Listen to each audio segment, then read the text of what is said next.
Hello friends, myself Chetan Thakur. Today we learn standard 11th English medium subject chemistry chapter number 3.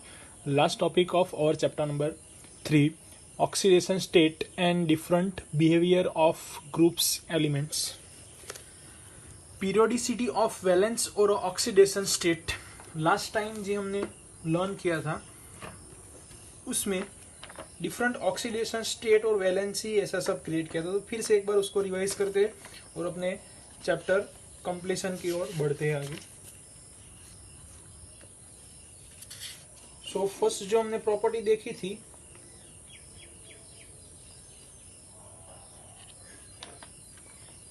कि ये जो oxidation state है different, वो हमने first समझा था कि यहाँ पे ये जो क्या है इलेक्ट्रोनेगेटिविटी है, कंटिन्यूअसली इंक्रीज होती जाएगी इलेक्ट्रोनेगेटिविटी जैसे जैसे आप लेफ्ट टू राइट जाते जाओगे।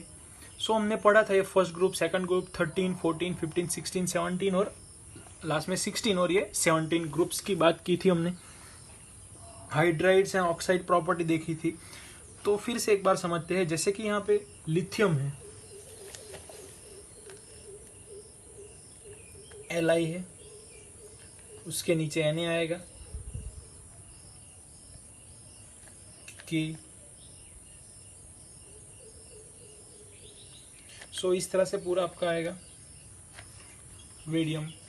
उसी तरीके से यहाँ पे बेरियम,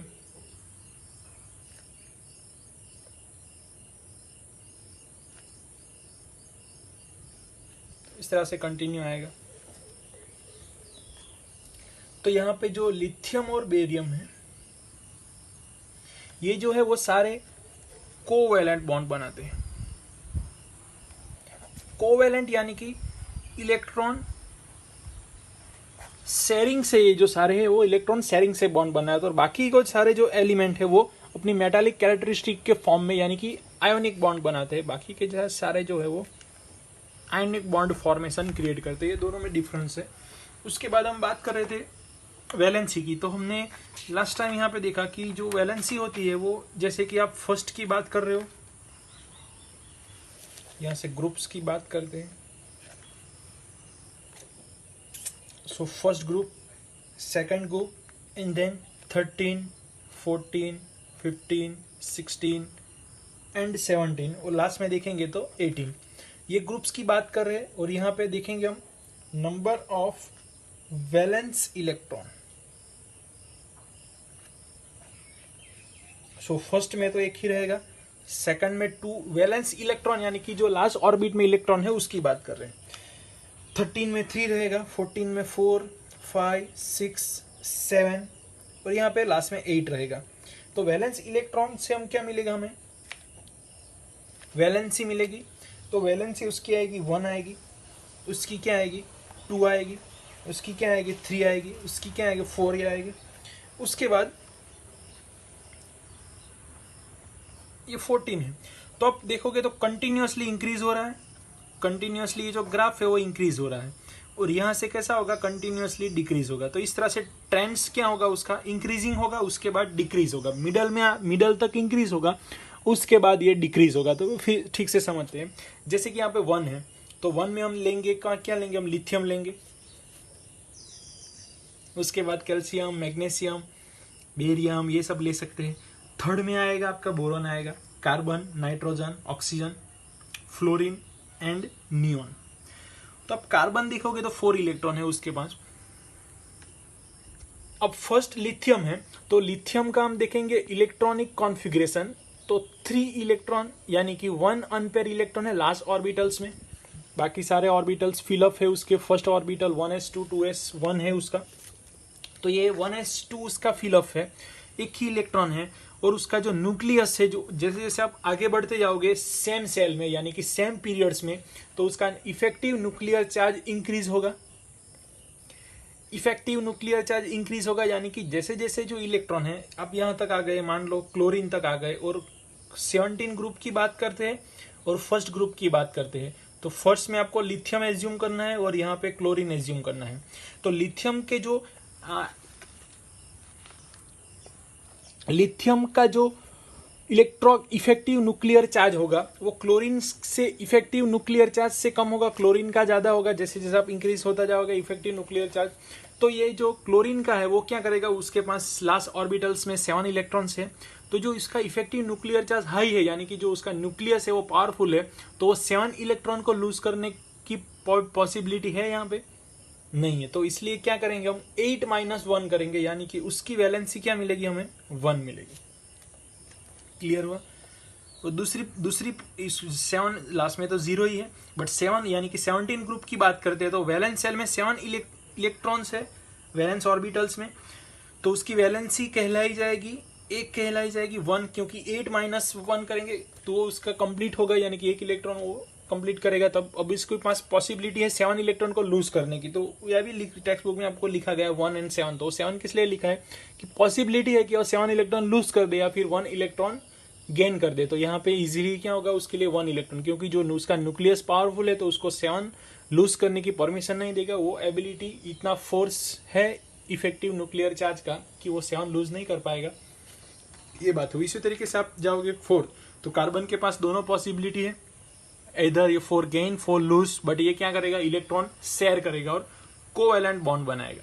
तो ये जो 14 ग्रुप है वो कोवैलेंट बॉन्ड बना के ट्राई करेंगे इलेक्ट्रॉन शेयर करके। उसके बाद यहाँ पे 5 है, तो 8-5 यानी कि 3, 8-6 यानी कि 2, 8-7 is equal to 1 and 8-8 is equal to 0। 8 electron lose कर देगा या फिर 0, वो स्टेबल है, नोबेल गैसेस फॉर्म में है। तो ये बात हुई। अब वैलेंसी की बात की तो हमने वैलेंसी की प्रॉपर वर्ड्स रखना प्रॉब्लम हुआ, क्रिएट किया, तो इसलिए वैलेंसी की जगह पे हमने कौन सा वर्ड यूज किया, ऑक्सीडेशन स्टेट। ऑक्सीडेशन स्टेट यानी कि क्या, one type of charge of atom, यानी कि जो एटम के पास चार्ज होगा वही वैलेंसी के फॉर्म में क्रिएट करेंगे। तो इसलिए आपको 2 एग्जांपल दिए गए, Na2F2, Na2O, first example Na2O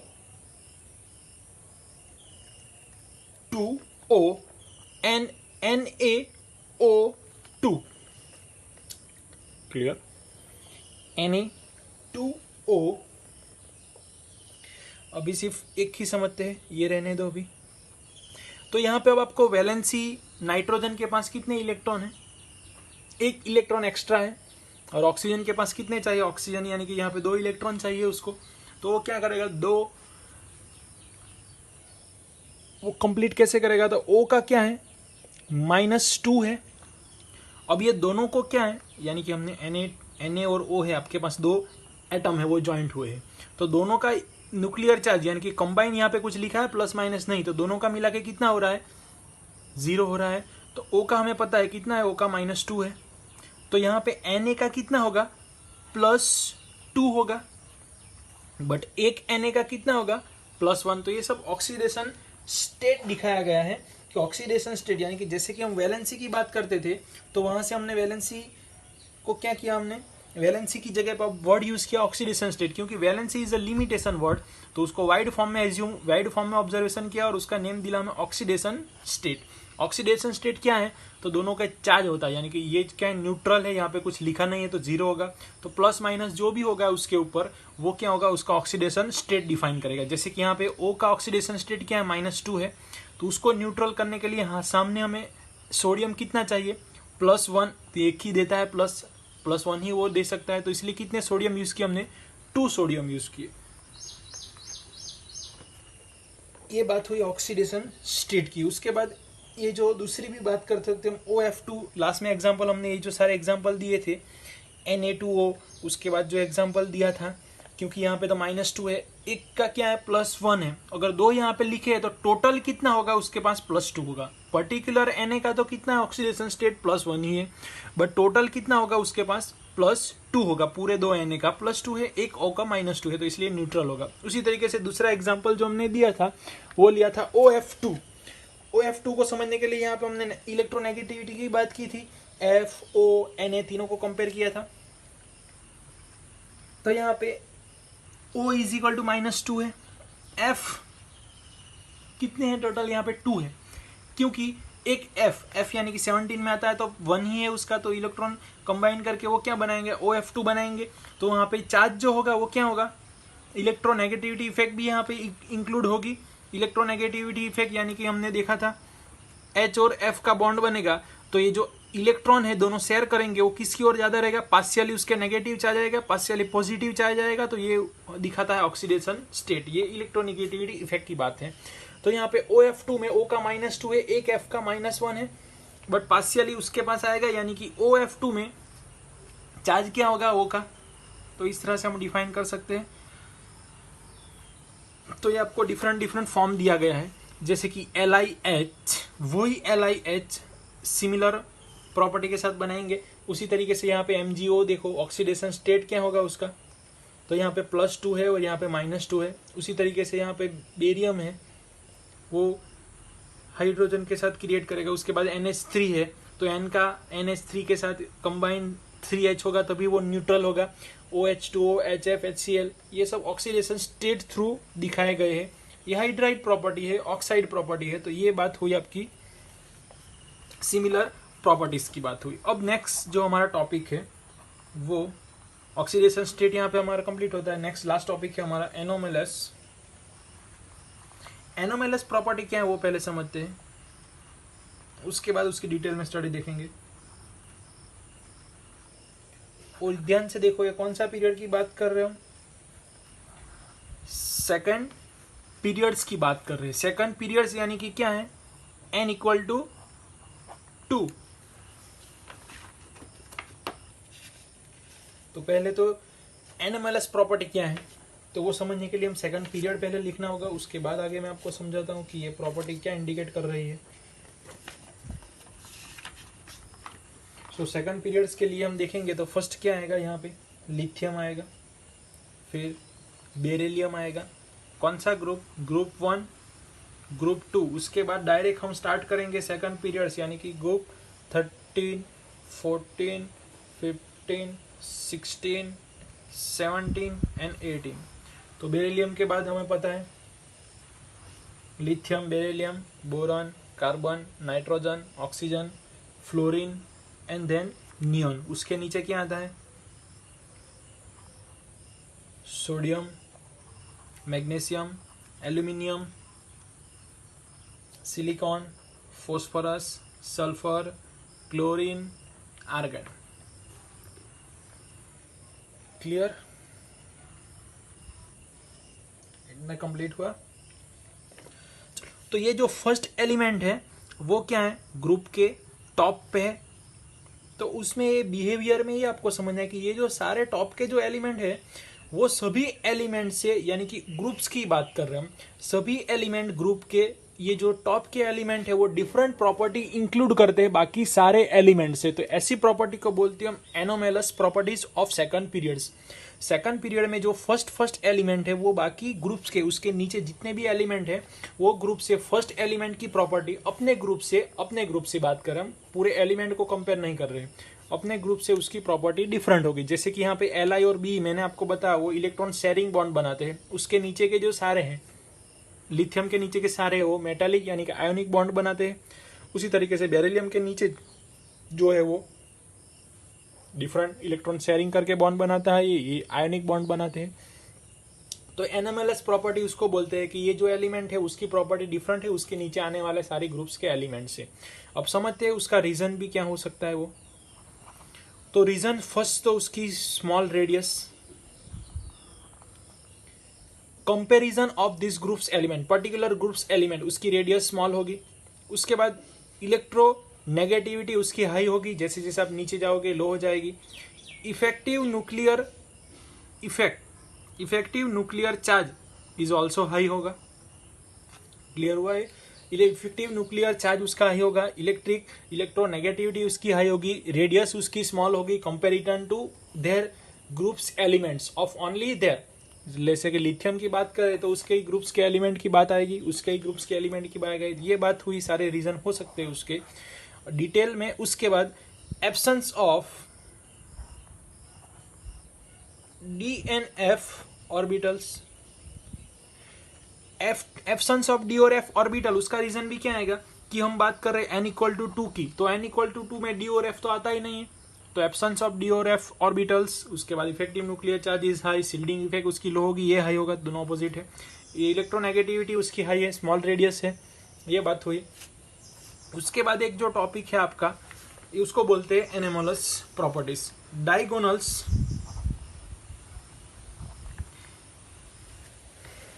diagonals property, so diagonal relationship,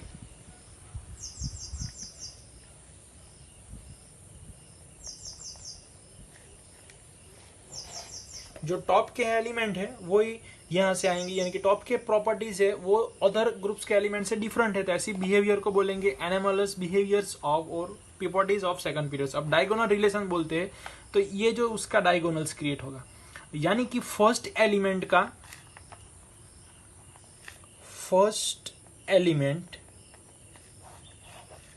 कौन से ग्रुप का, यहां से दूसरे ग्रुप का सेकंड एलिमेंट, उन दोनों के बीच का रिलेशन, यानी कि उसकी लिथियम और मैग्नीशियम की प्रॉपर्टी सेम होगी, बेरिलियम एल्यूमिनियम से सिमिलर आएगा, ये क्रॉस यानी कि ये ऐसे डायगोनल क्रिएट हो रहा है, ये डायगोनल में उसकी प्रॉपर्टी सेम होगी, is a similar kind of property, तो उसको बोलेंगे हम diagonal relationship between their.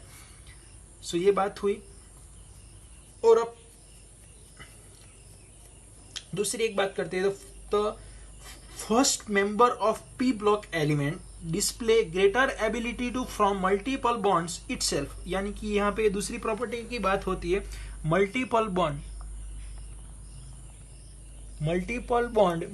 Bond यानी कि अभी आपको समझना है मोर देन वन, यानी कि डबल और ट्रिपल बॉन्ड विथ इटसेल्फ, यानी कि कार्बन कार्बन ट्रिपल बॉन्ड बना सकता है, या फिर नाइट्रोजन कार्बन्स, या फिर ओ डबल बॉन्ड ओ, यानी कि itself atom itself double multiple bond, और atom and other atom both possible to multiple bond, and this type of bond is known as p pi, ये minus नहीं है, bond की निशानी है, P pi bond. आगे हम चैप्टर है ही हमारा, तो उसमें डिटेल में स्टडी करेंगे पाई बॉन्ड क्या है, ये सब sigma bond, different type of bond क्या है, बट अभी के लिए आपको मल्टीपल बॉन्ड यानी कि डबल और ट्रिपल बॉन्ड रिमेंबर रखना है, और ये कैरेक्टरिस्टिक में एटम के साथ बना सकता है, दूसरा कि एटम के साथ और अदर एटम के साथ भी वो इसे मल्टीपल बॉन्ड की प्रॉपर्टी शो कर सकता है। तो ये बात आपको ये डायगोनल रिलेशनशिप में रिमेंबर रखनी है एनालगस प्रॉपर्टीज में। उसके बाद हम ये जो अदर है उसकी बात करते हैं, तो रेडियस की बात करते हैं, यही प्रॉपर्टी देख रहे हैं हम, उसमें सिमिलर क्या है वो, किसकी रेडियस, एलिमेंट की, और यहाँ पे आयोनिक रेडियस की बात करते हैं, दोनों की कंपैरिजन करते हैं।